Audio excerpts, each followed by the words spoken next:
Warga permukiman padat penduduk di Johar Baru, Jakarta Pusat saling serang setelah saling ejek. Buntut konten YouTube yang kontroversial, musisi Anji dan Hadi Pranoto dilaporkan ke Polda Metro Jaya. Meski banyak pecah saat mendekati garis finish, Lewis Hamilton juarai Formula One Grand Prix Inggris 2020.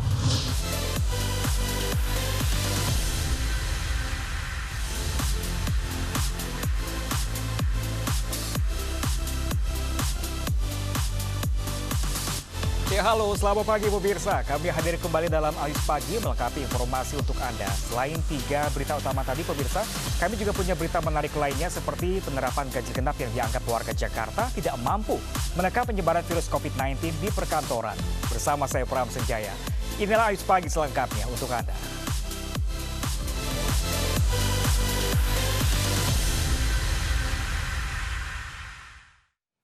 Ya, pemirsa, tawuran dua kelompok warga di ibu kota kembali terjadi. Warga permukiman padat penduduk di Johar Baru, Jakarta Pusat saling serang dipicu saling ejek.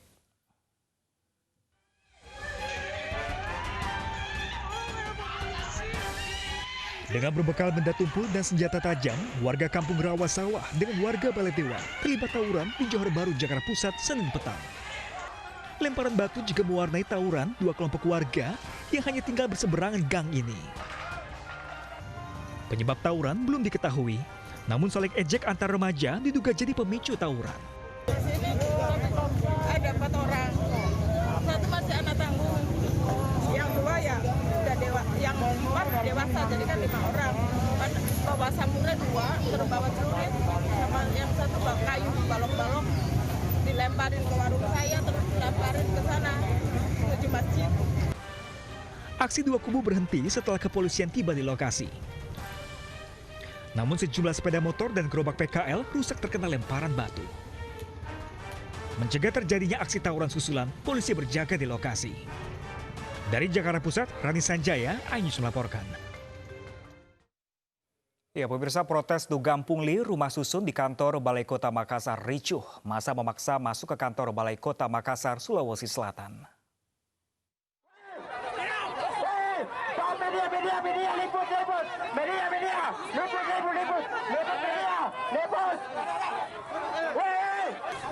Protes dugaan pungli rumah susun sederhana sewa rusunawa di kantor Balai Kota Makassar berujung ricuh. Kericuan terjadi saat massa memaksa masuk ke kantor Balai Kota Makassar. Demonstran memprotes dugaan pungli pembayaran tagihan listrik serta air dan sewa rumah susun. Massa menduga ada penyimpangan yang dilakukan oknum unit pelaksana daerah pemerintah UPTD Kota Makassar, Sulawesi Selatan. Saya serahkan kepada Dr. Dirlianto Ero. Dia melakukan pungli di sini. Punglinya seperti apa? Punglinya seperti apa? Masalah listrik. Kilometer tidak jalan. Kenapa bisa pengelola tahu pembayarannya segini? Masuk akal tidak? Kedua, masalah balai nama. Sedangkan kepala dinas sendiri yang bilang masalah balai nama tidak dipungut biaya. Dirlianto Ero, SHMA, untuk kemudian memberikan lokasinya. Kericuan mereda setelah perwakilan pemerintah Kota Makassar menemui pengunjuk rasa. Kepala Bidang Hubungan Antar Lembaga Pemerintah Kota Makassar, Sulawesi Selatan, Herudin Tamrin, yang menemui ratusan pengunjuk rasa di kantor Balai Kota mengatakan pihaknya akan melakukan investigasi atas laporan dugaan pungli yang dikeluhkan penghuni rusunawa. Saya ingatkan kembali bahwa dengan Pak Kadis Perumahan untuk segera meninjau yang mana-mana yang jadi keluhan sehingga ada bahan untuk melaporkan ke pimpinan. Jadi itulah sementara kami juga sudah siap untuk segera mengunjungi rusunawa itu. saudara-saudara sekalian, oleh karena itu kehadiran kami adalah melihat. Beberapa waktu lalu warga rusunawa juga mendatangi kantor Dinas Perumahan dan Pemukiman Kumuh. Namun karena persoalan yang dialami tak kunjung selesai, mereka pun berunjuk rasa di kantor Balai Kota Makassar. Dari Makassar, Sulawesi Selatan, Andi Dery Sunggu, iNews melaporkan. Sementara itu pemirsa, di tengah pandemi corona, sejumlah tempat hiburan malam nekat beroperasi di Palangkaraya, Kalimantan Tengah. Alhasil puluhan wanita dan pengunjung pria diamankan saat menggelar pesta miras.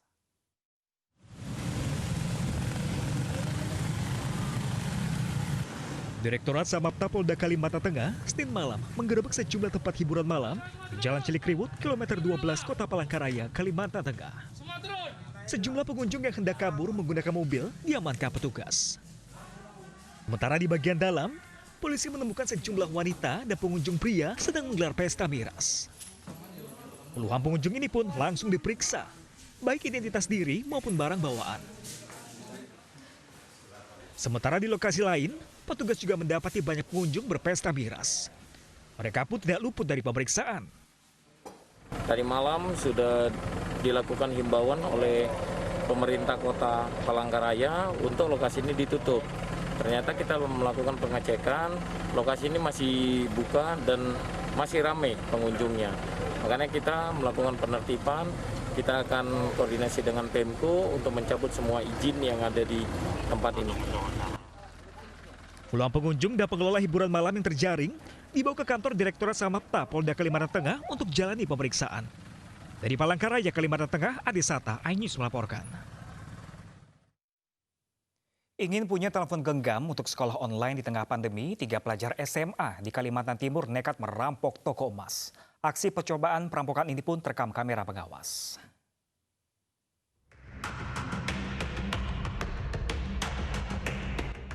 Aksi 3 siswa SMA yang nekat merampok sebuah toko emas di Pasar Tangga Arung Tenggarong, Kutai Kartanegara, Kalimantan Timur terekam kamera pengawas. Pelaku yang berjumlah 4 orang membekali diri dengan senjata tajam dan senjata api.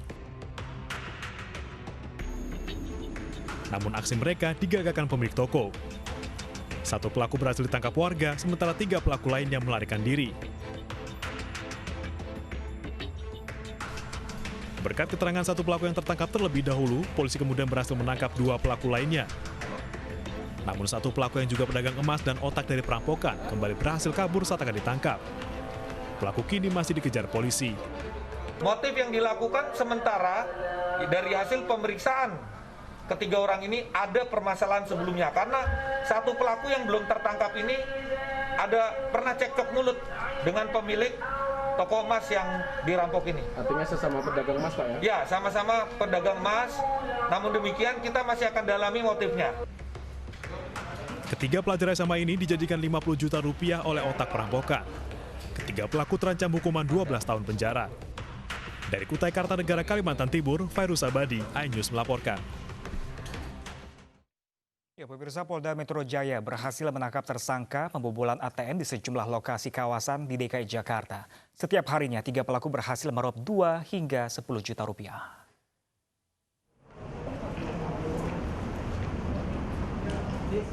Kepolisian menangkap 3 tersangka pembobolan ATM yang berperan sebagai eksekutor, pengawas, dan terakhir sebagai sopir. Komplotan ini tidak mengincar pengguna ATM seperti pada umumnya, tapi mengincar uang yang ada di dalam mesin ATM tersebut. Dalam sehari, pelaku bisa meraup 2 hingga 10 juta rupiah. Modus tersangka yang berperan sebagai eksekutor adalah mengganjal mesin ATM dengan obeng untuk mengambil uang tanpa mengurangi saldo di kartu miliknya.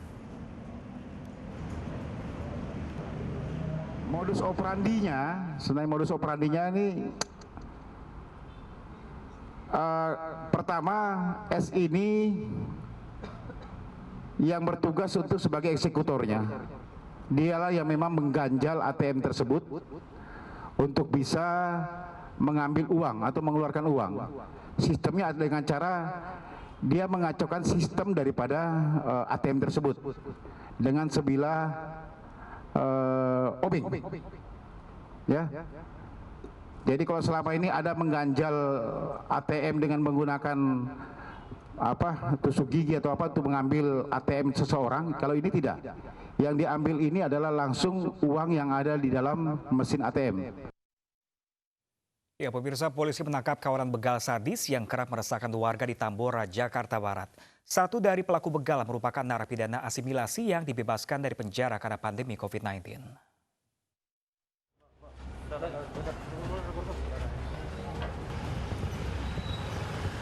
Tim Busurunit Reskrim Polsek Tambora meringkus 1 pembegal sadis di rumahnya di kawasan Tambora, Jakarta Barat.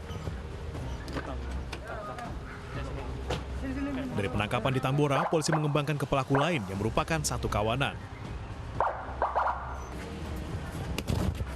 2 pelaku lain ditangkap di kawasan Pulau Gambir, Jakarta Pusat. Motor mana motor?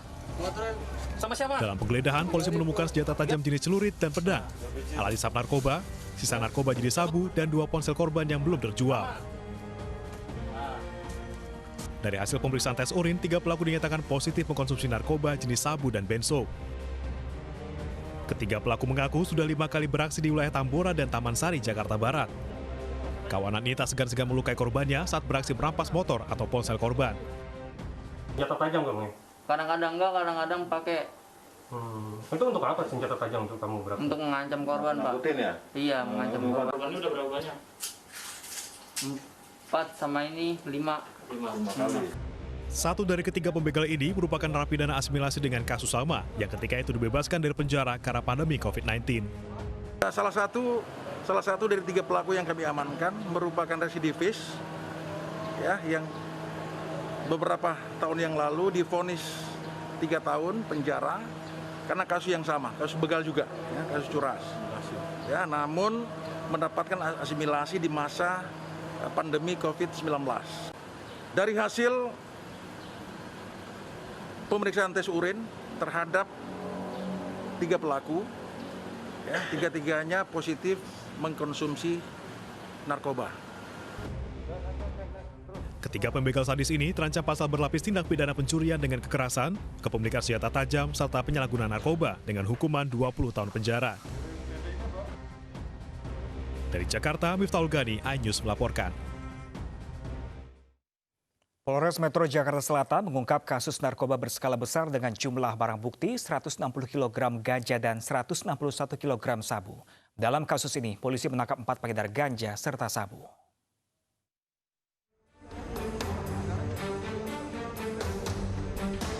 Polda Metro Jaya beserta Polres Metro Jakarta Selatan menangkap 4 tersangka pengedar narkoba jenis ganja dan sabu. Para tersangka berasal dari jaringan yang berbeda. Tersangka HS dan MK diringkus polisi di daerah Babakan, Pasar Bogor, Jawa Barat. HS dan MK kedapatan mengirimkan ganja seberat 70 kg dengan modus pengiriman logistik. Mereka membungkus ganja dengan sampul buku pelajaran.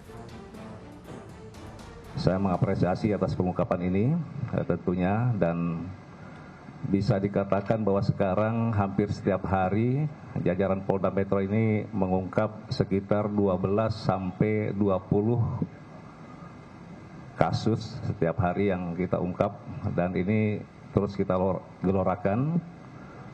Tidak ada ruang untuk narkoba sebagaimana yang disampaikan oleh Bapak Kapolri. Dalam kasus narkoba lainnya, polisi menyita 100 kg sabu yang ditemukan di daerah Cipulir, Jakarta Selatan. Metode yang digunakan tersangka yakni melalui pengiriman logistik oleh kedua tersangka berinisial AP dan HB. Para tersangka dikenakan pasal 114 ayat 2 dan subpasal 112 ayat 2, Yunto pasal 132 nomor 35 tahun 2009 tentang narkotika dengan ancaman penjara 20 tahun dan denda maksimal 10 miliar rupiah. Dari Jakarta, Hasbiallah Muhammad Harlin, iNews melaporkan. 2 pelaku pembunuh gajah di Kabupaten Indragiri, Hulu Riau ditangkap polisi. Polisi menyita barang bukti sepasang gading gajah, senjata rakitan beserta amunisi dan senjata tajam. Kedua pelaku dijerat Undang-Undang Konservasi Daya Alam Hayati dengan ancaman hukuman 5 tahun penjara dan denda 100 juta rupiah.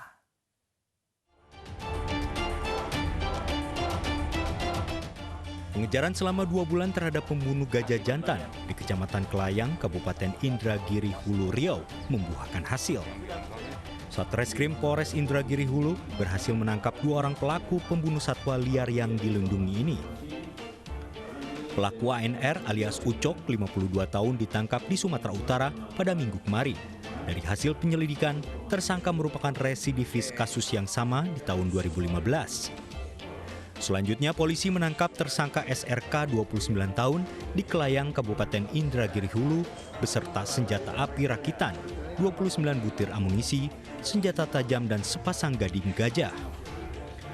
Menurut Kapolres Indragiri Hulu, AKBP F. Rizal, Pengungkapan kasus ini berdasarkan laporan masyarakat dan Babin Kamtibmas setelah ditemukan gajah jantan liar mati.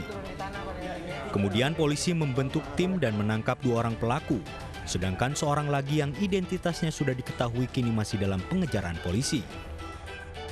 Polsek Layang dengan Polres melakukan koordinasi, kemudian kami lakukan penyelidikan mendalam terkait dengan informasi yang diberikan oleh masyarakat. Alhamdulillah dari informasi yang kita dapatkan dari masyarakat, itu ada 3 orang yang kita curigai dan 2 orangnya sudah kita amankan. Yang 2 orang itu berinisial SKR dan ANR. Kemudian 1 orang masih status DPO. Akibat perbuatannya, kedua pembunuh satwa liar tersebut dijerat pasal 40 ayat 2 Undang-Undang tahun 1990 tentang konservasi daya alam dan hayati dengan ancaman 5 tahun penjara dan denda 100 juta rupiah. Selain itu, mereka juga dijerat pasal 1 Undang-Undang Darurat RI karena menyimpan dan memiliki senjata api tanpa hak dengan ancaman maksimal hukuman seumur hidup. Dari Indragiri Hulu Riau, Yusuf Marpaung, iNews melaporkan. Ya, sementara itu pemirsa, 2 orang pria yang berprofesi sebagai pengamen topeng monyet tega menyiksa monyetnya sendiri di Cakung, Jakarta Timur. Aksi penyiksaan tersebut viral setelah diunggah di beberapa akun media sosial.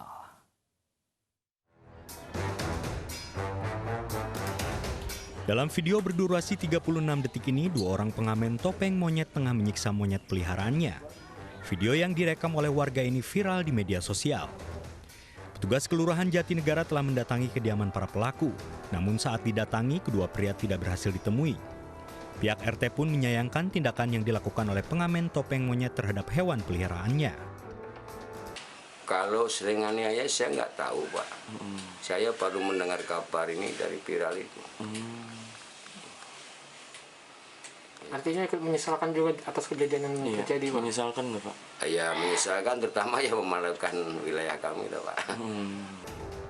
Kedua pria itu kini diminta untuk menandatangani surat pernyataan agar tidak mengulangi perbuatannya. Diketahui, Pemprov DKI telah melarang pertunjukan topeng monyet sejak tahun 2014 lalu. Dari Jakarta, Rio Manik, iNews melaporkan.